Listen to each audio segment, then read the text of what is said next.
talk is on carbon offsets and climate finance payment for reducing greenhouse gases. Joseph. There you go. Good morning, everybody. So nice to, let's see if we can do that. So nice to see you and so amazing to be here. And I really delighted in yesterday. I talk about carbon offsets a lot. I've been developing carbon offsets over the last 15 years and occasionally drift off into the sort of nerdy geekery of these specific mechanisms and get untethered from the real reason why I do this and the reason why we do this and why one would want to do this.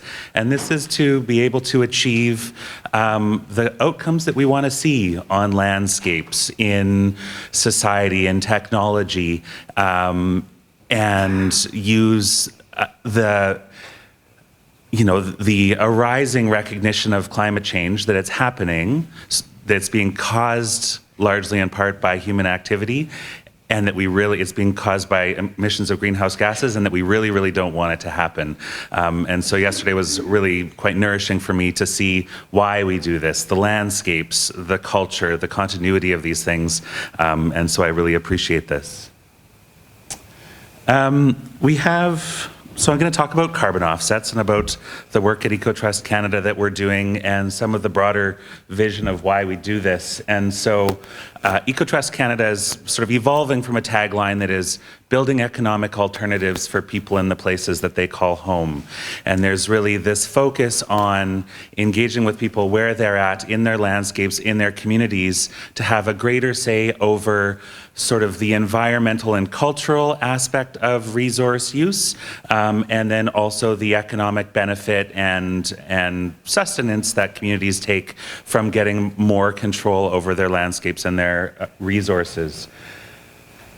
I see a compelling opportunity here in the Northwest Territories and with carbon offsets and enabling greater levels of control, guardianship, and economic self-determination through the use of carbon offsets, through the use of carbon finance, really pairing up the opportunity to have better climate outcomes on the landscape and tie that into the international recognition that there is a value to that and that needs to be supported.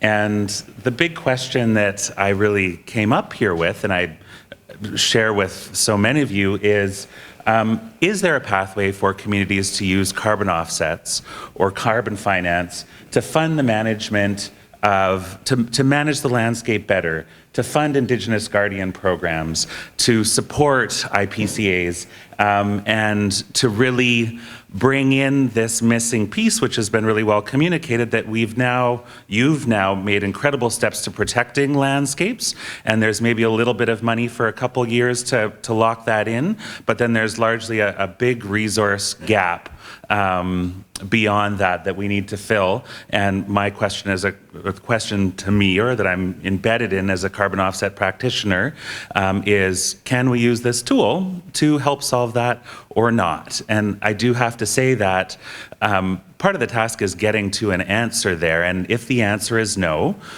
that's a bummer, but that's okay. And it's also our duty to get to that and say, no, if it's not a tool, it's not a tool.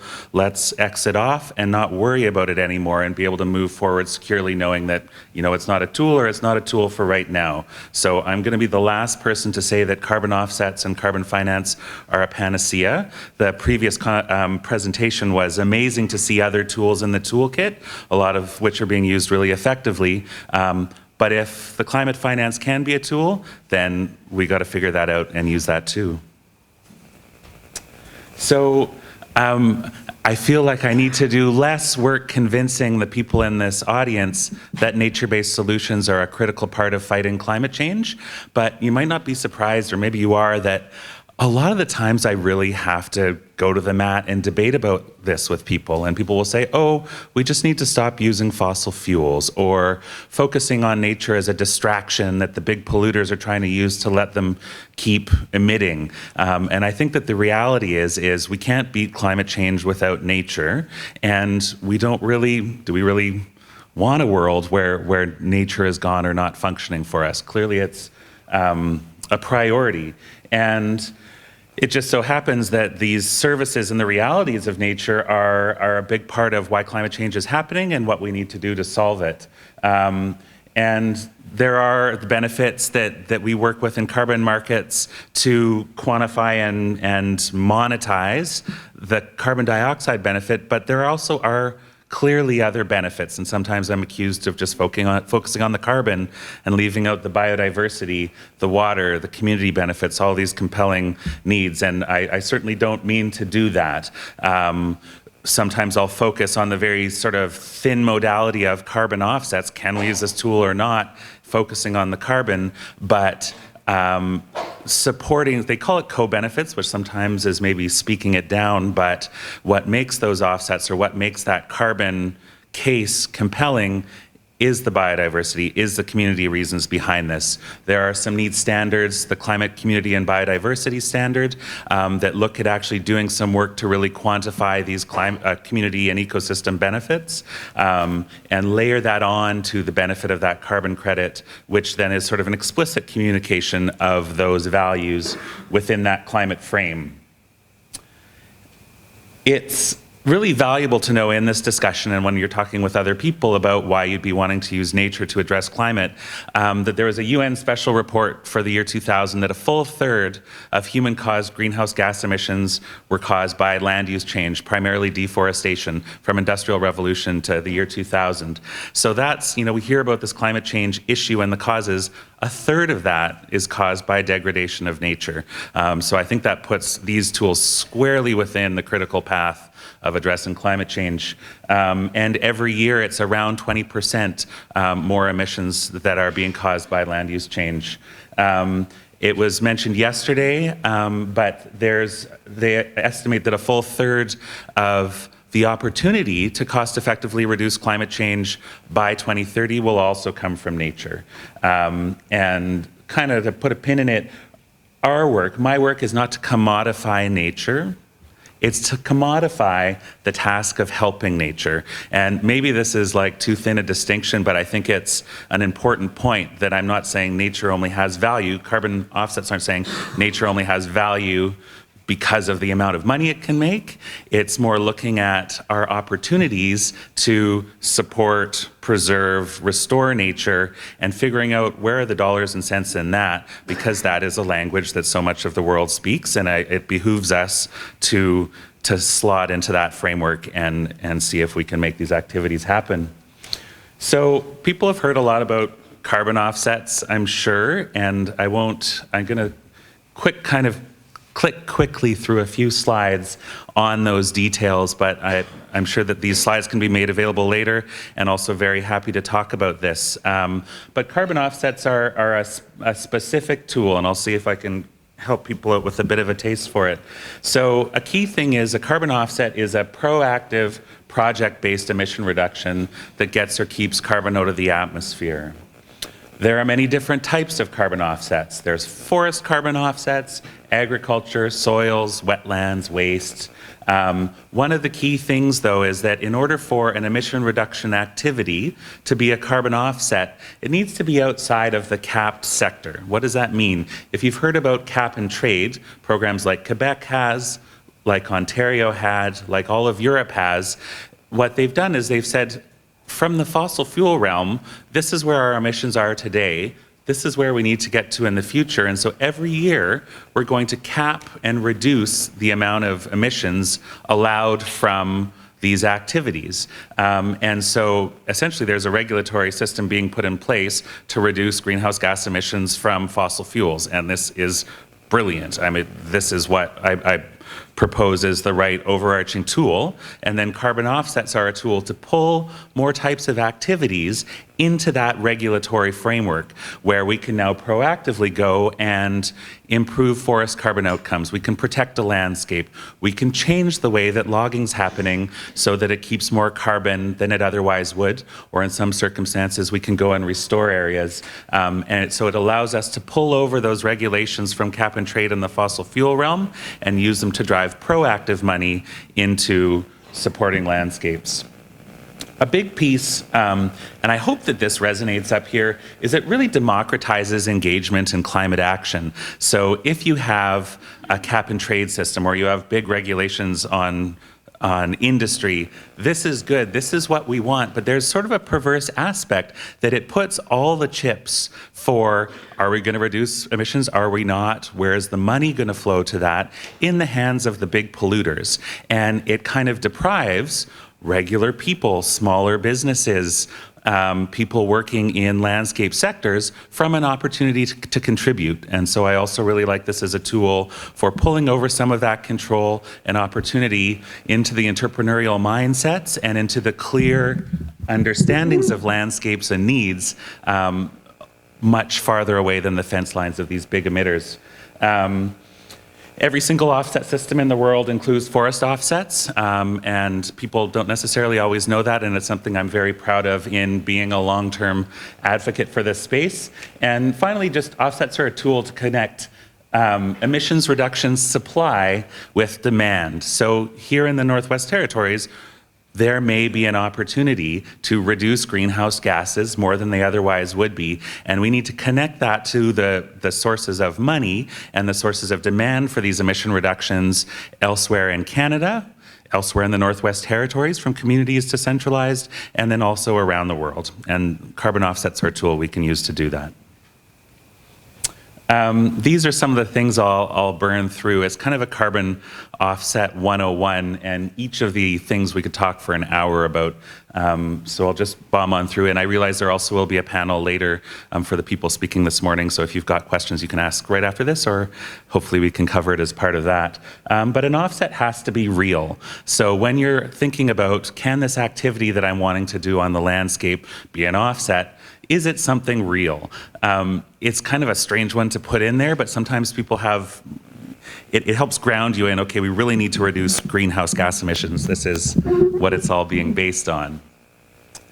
Quantifiable, this is the next important one. Can you actually count the benefit of the project that you're undertaking? And I know that there's a lot of really amazing leading science going on right now in Northwest Territories around carbon flux in wetlands, around carbon flux in the tundra, around carbon flux in the forests. And so this is one of the key things, is it needs to go from a generalized, we know if we do this, this benefits climate, to we can actually count this benefit. The next one is additional and beyond business as usual. The emission reduction wouldn't have happened if it weren't for this carbon offset project we're developing. As I come up here and discuss with people sort of their hopes and goals for carbon offsets and some of their visions of where we might be able to fit this, this is one of those pieces that I think is really important.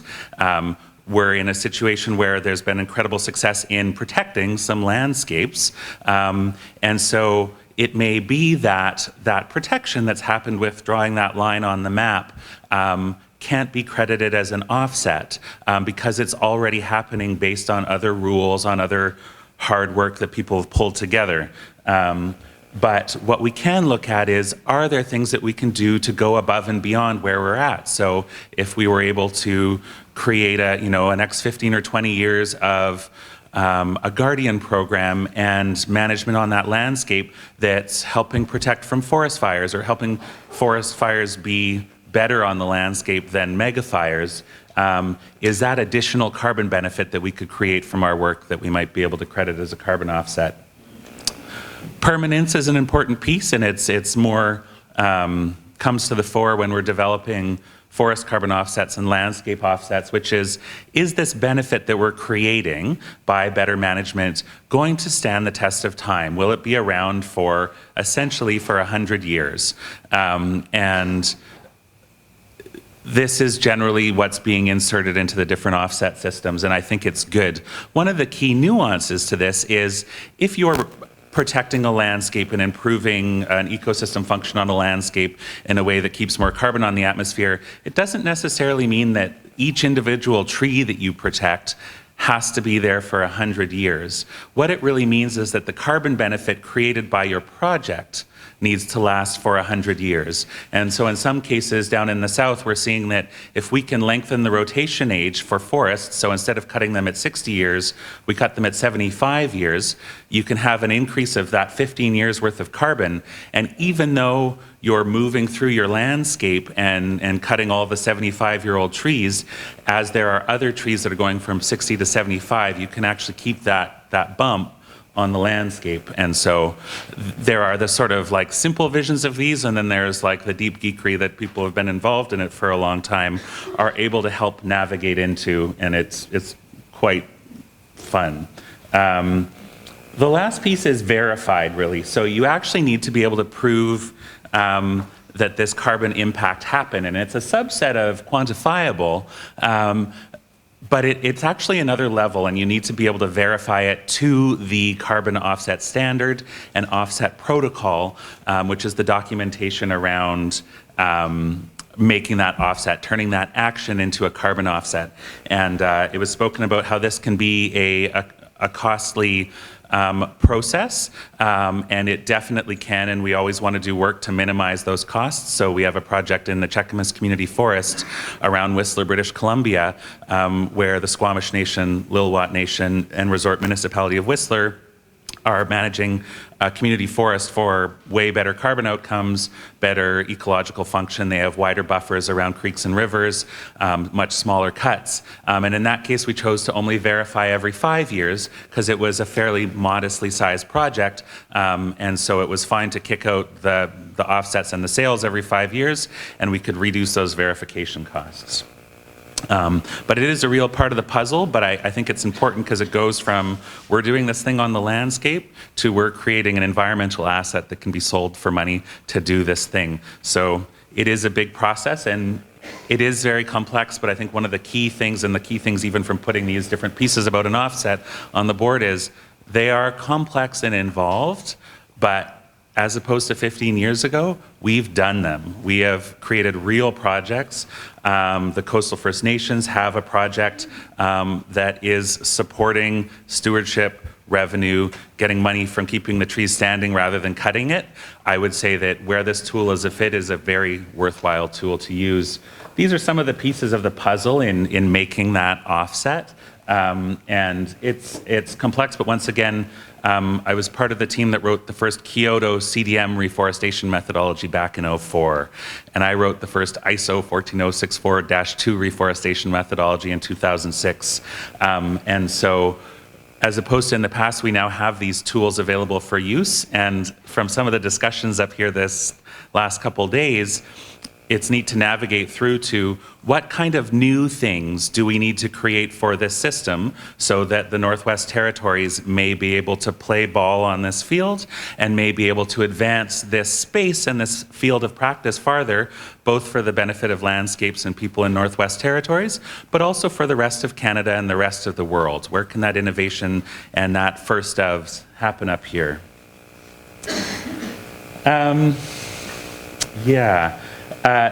This is maybe just a sort of, with more time, one can walk through how do we go about starting to figure out, okay, if we have a project that looks like we can generate a carbon offset there, what are the broad steps we go through to figuring out, okay, how much carbon is there and how much carbon can we actually credit as a carbon offset?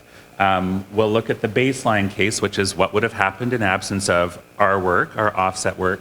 The next piece is project case, and I talked a little bit about that. So with the benefit of our new work, and then the difference between those two gets us to one rough number. And then we also need to look at leakage. So if we're protecting a certain area or reducing a harvest in a certain area, is that harvest or that land disturbance just going to plop next door just outside of our project and release those greenhouse gases to the atmosphere?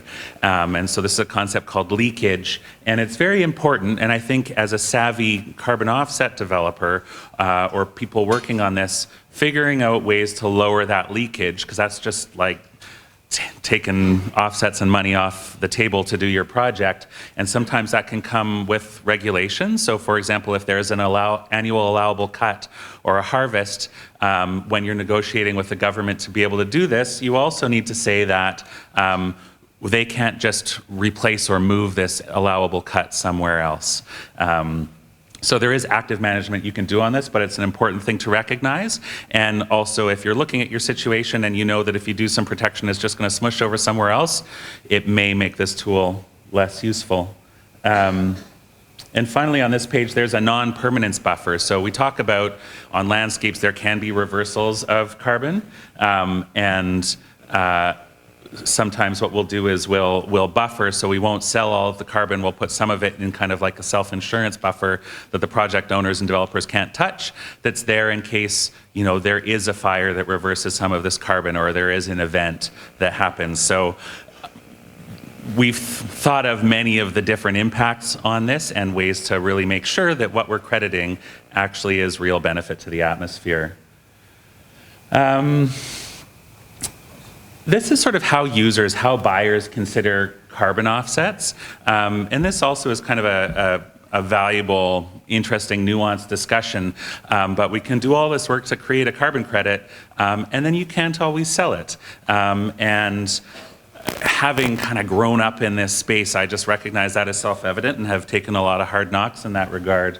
And so being clear that you're using the best carbon offset standard and protocol is really important, and one of those major decision tree aspects is, are we going to try to develop this for a compliance carbon offset system being set up by our territory or by our province or by the federal government, or are we going to try to issue this into a voluntary carbon standard, which maybe is perceived as a lower quality or value and may have a lower sort of commodity value, but a broader opportunity to sell it. And it's a nuanced question. You can't always know because things move, but my general guidance is always, if there is a good compliance system available for use, you want to glom to that, because it's when it's also connected to demand. So I think just a really quick snippet is the federal government is setting up a carbon offset standard, and they are in the process of building protocols to be able to feed into that.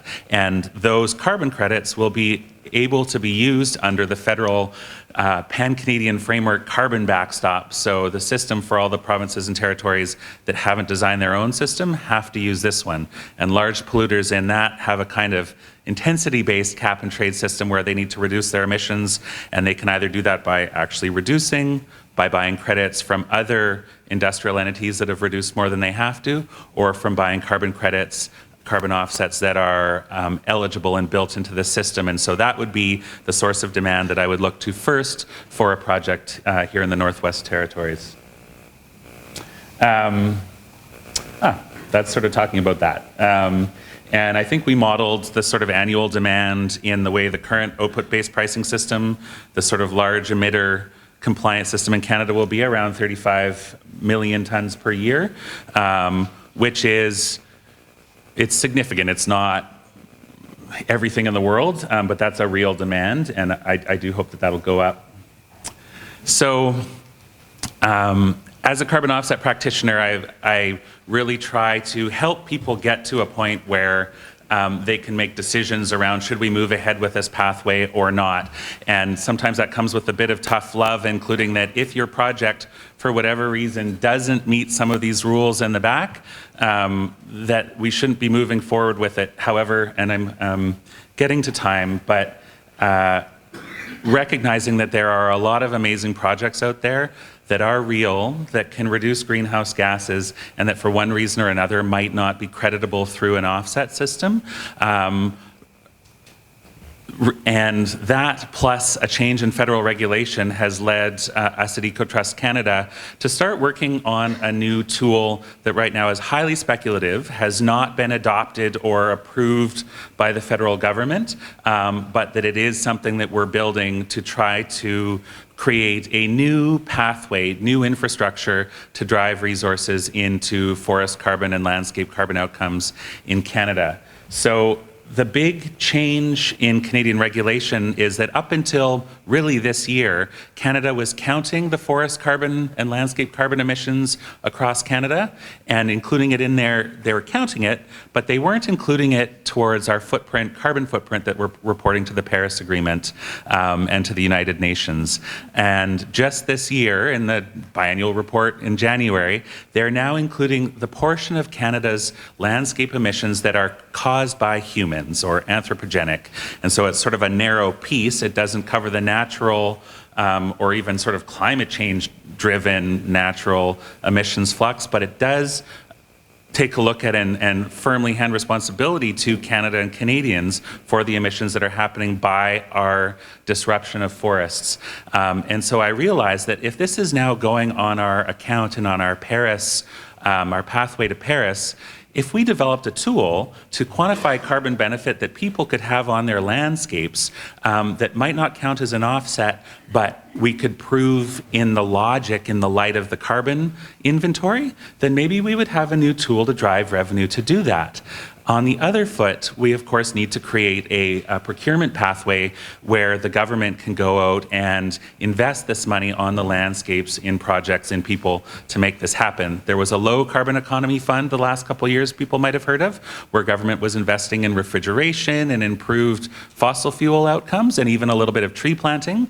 We're calling this the Forest Carbon Economy Fund to kind of make an obvious and slipstream in there to include that type of procurement and funding for improved landscape management outcomes. So we're working on building this. We are getting funding support from Canadian Wildlife Service, from Donner Foundation, from Tides, and we're getting good traction with the government. So once again, I have to say that this is highly speculative, but it makes a lot of sense and we're getting good support. And so one of the things I also hope to engender, to create is if we can move this along and it's a type of tool that can fit for people with a project, for territorial governments, then we're also looking for champions to help us move this forward and get it established in government. Yeah, these are some of the pieces of the puzzle around that tool. And finally, Ecotrust Canada. Said a little bit about us. We have other focuses on fisheries, on community energy, Indigenous homes and housing, so really focusing on that, supporting economic alternatives for people in the places they call home and building economies that provide for life. And we have a team that's been working on this for a long time. We're really thrilled to be able to come up and speak with you, to get to engage deeply with a lot of you on these really pressing, heartfelt issues that need more resources and support. And in the spots where we can use our toolkits to help support that, we're really excited to make that happen. Thank you so much.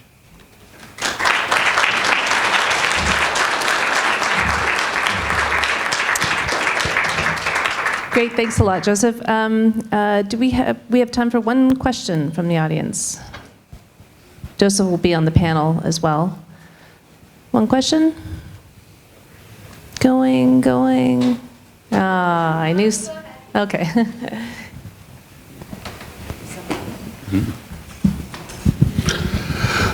Thanks for the presentation, Joseph. If you're tasked today to work with the NWT and the Indigenous governments across the territories that are working on creating IPCAs, and are tasked to develop a regulated environment for the Northwest Territories, what would you do? What would you do first? Yeah, so that's a great question. And so there is a process ongoing right now, and I know that there is engagement between the GNWT and between other people in the room with the Canadian government and with Environment and Climate Change Canada to try to make sure that they are setting up rules and tools that can be used by people in the territory to achieve greater management, guardianship programs, and improve carbon outcomes on the landscape. And so I would say continuing to engage with the federal government on that.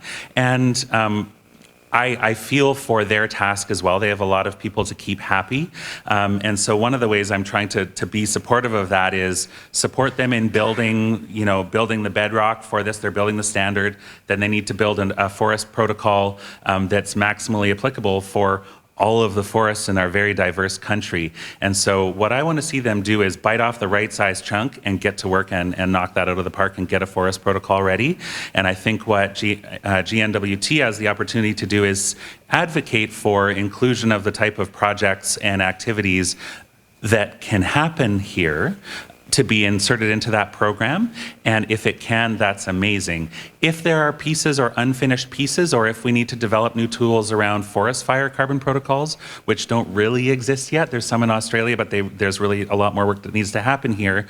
What we would either want is for the federal system to create a modularity or an attachment point for new science and carbon work that we might develop up here in the Northwest Territories to either click into that protocol, or an acceptance that GNWT and people up here will work together to build a new protocol that does fit within the rules of the standards. So it does have to fit within the broader system to be able to connect to these other points of demand, but that they also need to allow the community up here to develop some tools if those are needed to enable these projects. So these would be some of the major pieces. Great. Thanks very much.